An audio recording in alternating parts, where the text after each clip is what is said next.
Özlem Ajansı olarak zaten bir misyonumuz var. Dünya Müslümanların sesi olma ve bu sesi her platformda haykırmaya çalışıyoruz. Bu doğrultuda 7 Ekim'den bu yana geçen süreç içerisinde birçok eser hazırladık. Bu eserlerden birkaçını yayınladık, birkaçı da yayınlanma hazır. Fakat burada şöyle bir süreçle karşılaştık.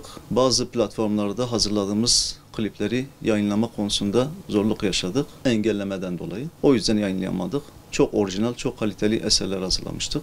İnşallah onları da yayına süreceğiz. Ajans olarak sanatçı kardeşlerimizle beraber bu süreç içerisinde çok yoğun bir çalışma içerisine girdik.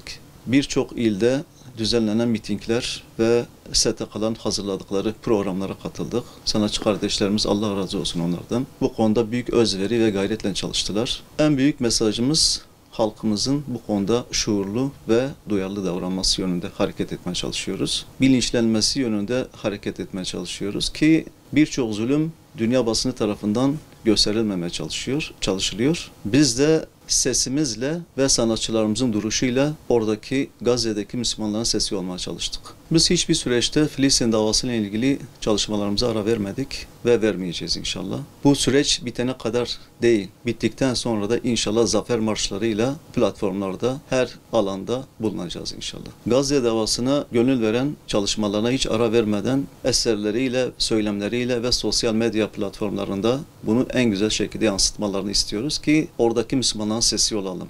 Hep beraber onların sesi olalım. Onlara desteğimiz fiili olmasa da söylemlerimizle olmalı. Gönlümüze geçeni onlara eserlerimizle dile getirebilmeliyiz. Herkes Gazze'deki Müslümanların yanında olmak ister. Tüm halkımızın imkanları nispetinde destek olması, sosyal medya kullanıcılarının müspet olarak tüm görüntülerin orijinal bir şekilde verilmesi yönünde, gerçekçi bir şekilde verilmesi yönünde onlara destek olması ve her platformda yayılması konusunda ve sanatçıların da sesleriyle, eserleriyle, söylemleriyle Filistin davasına sahip çıkmaları gerekir.